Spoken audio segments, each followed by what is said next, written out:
Okay, look, I mean, let's say that all of your science works.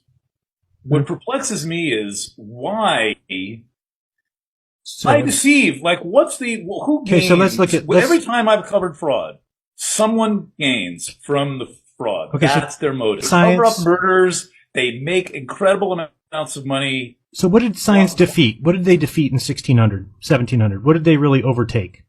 You tell me. You know the history. Church. Okay. So if they admitted after 200 years, oops, the Earth is not round, it's actually flat, what would be the first thing people would go back to? Do you think people would still follow science, or do you think they would go back to the church?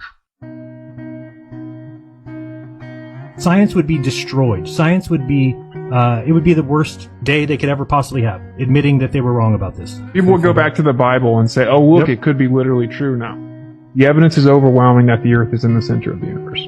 Overwhelming. We more believe that it's the basement of the universe. The Earth is everything, the mass that everything goes around. So then everything else above us is celestial and smaller and here for us. We think we got real smart and figured out actually it's the opposite. And it looks like it's flat, but it's just because it's so big, it's actually curved. And it feels like it's stationary, but it's actually moving. And the sun looks like it's moving, but it's actually stationary. The sun and the moon look like they're the same size, but they're actually vastly different sizes. I don't buy into that, and I went and tested the Earth. It's not curving. Long story short, you can take flat Earth measurements and you can transform it into a globe coordinate system, and that's what they do. The way that we make measurements to the sky is with a flat Earth, and then we transform it. Like we objectively take elevation angles from a horizontal baseline of the Earth. That's how we have to measure the sky. We have to treat it like it's flat. That's how we make our measurements, and then what we do is we take those measurements and just transpose them onto a spherical assumption, applying spherical trig, right? The actual base measurements, those observations, those elevation angles, it's on a flat Earth. It's a horizontal baseline that extends out to a ground position below the star, below the planet, below the sun, and we're taking an elevation angle from the horizontal baseline. That's how we got latitudes, and then we're just transforming it over to a globe. So the actual observations fully comport with the flat Earth. We have to make the measurements as if the Earth is flat. The globe claims, well, yeah, you can treat it like it's flat, and you have to because the Earth is so big, but I promise it's not flat. It's like, okay, that's a cool story, and could it, in theory, be true? Sure, but it's definitely not exclusive to a globe. And what we're trying to point out is it's a misnomer to people that this is an actual bulletproof model and all this. No, it's been disproven. The Earth is not moving. It's in the center. We're in a giant vortex. Everything moves around us in a gigantic, magnetic field with the vortex that's been measured. And that doesn't make astrology any less beautiful. It doesn't make the sky any less beautiful. It makes it more beautiful. It's actually all this energy is right around this beautiful, special place called the Earth, and it's moving around us, super close to us. I think that astrology makes way more sense when the Earth is in this special central position. Everything's moving around it, much more local, and the sun and the moon are just light sources, energy sources in the sky, and then the planets are also energy sources.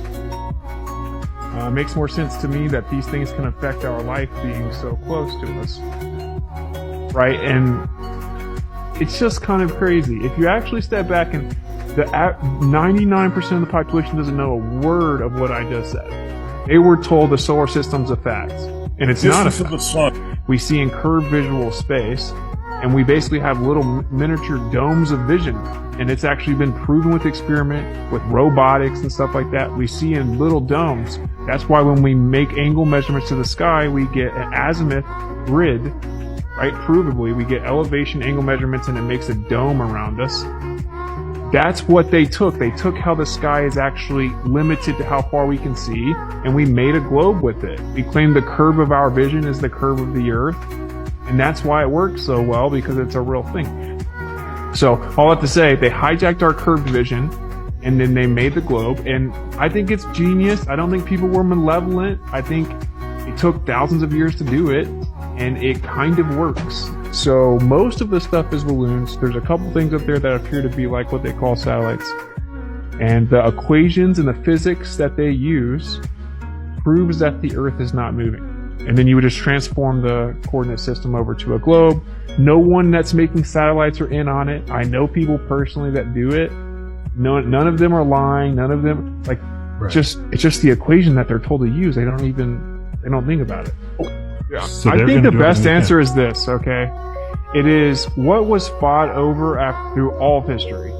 Land and resources. That's the number one thing fought over in all of history, okay? If you were a powerful group of people and you decided, look, we'll tell everyone else there's no more land. We'll give them a finite little distance. There's nothing else to explore. We've explored it all for you. No reason for you to go anywhere. We'll create boundaries. We won't let them freely even go from country to country, much less out to where they would see more land. Boom, there's no more land. You guys stay there. Then they have all the land, all the resources to themselves.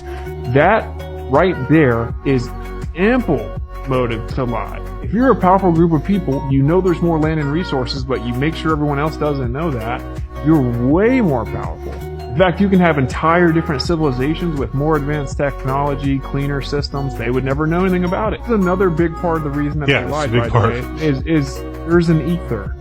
There's an energy field that you can tap into. Tesla told us, the government came in and took all of Tesla's work, right? Like 70% of it. And Tesla said that he had figured out exactly what free energy was, how to get it. You can just tap into it directly all around. There's an ether. It's called ether physics. They threw the ether out to keep the heliocentric model. They replaced it with Einstein, who said there was no ether. And they're keeping that from us. Now imagine if everyone knew there was an ether, or the next Nikola Tesla, who's in 3rd grade and is obsessed with electrons, learns about the ether. We would have already had free energy across the world. I mean, in fact, the government does have it because Tesla already told us that he created it and they came and took it. That right there shows you why they're lying. They're lying because there's an energy field all around us that you can tap into. That we don't need fuel. We don't need electrical grids. We don't need any of that. The way that they fly their UFOs is they take advantage of that. Using electrokinetic propulsion, they know that there's an ether. Tesla said he knew how to make UFOs. The Germans said they knew how to make UFOs. Ancient Vedic text makes reference to UFOs. What if those people got in those UFOs and went to these outer lands? They've been out there for years. They're further advanced than us, and now they're coming back and they're, observing us. And of course, the government can't let us know that, because if we ask them, where did you come from? And they say 6,000 miles that way, we go, what? That's Antarctica. No, on the other side. Yeah, if there's more land, I mean, why wouldn't they lie? There's also the navigator William Morris, who straight up says that there's over 179 other pieces of land that are inhabited by different people that go a little taller. They have different skin colors. They typically are all like vegetarian or whatever. They have different fruits there, and that they live longer, and that there are people that know about it. They know about us. They call us the inner lands, and that there's like a little energetic dome, and that there are many of them, and then they refer to a greater dome. Now that sounds crazy. It's speculation. I don't know. It's no more speculation than someone telling me that there was inflation at the beginning of the universe that somehow allowed it to defy physics, and now everything's blah blah blah. But that is a very interesting thing. That dude was highly connected. His daughter writes about it. They claim that it's a very real thing, that there's tons of land when you go further south. I don't know if there is or not, but you would have to agree. If there was a lot more land and there was a sinister group of people that wanted to control you, which is evident that exists, if they drew a circle around you like the Hunger Games and said you can't leave your little playpen, that obviously makes them way more powerful, right? Like way more powerful, because they can monitor you. They know exactly where you're going. You've removed innovation and exploration. You just have a group of slaves sitting here consuming fuel and killing each other and eating toxins and not exploring anywhere. There's many reasons to lie. Because also, if the Earth is in the center and stationary, someone created it. Someone put it here. And when people believe in a creator, they're much harder to rule. It's much easier to rule an atheist or a nihilist because they don't think there's a purpose. When you have something to live for, you have a purpose. I don't answer to the government, I answer to God. They hid the creator. They said we were a tiny speck of dust flying in the universe randomly. Almost every great religion in the world says this is all kind of secondary reality. Right. Sure. It's kind of an illusion. It's one of the reasons I take you guys seriously, is because you're describing something that is a facet of what has been grappled with for time immemorial. Not everybody can be a robot polisher.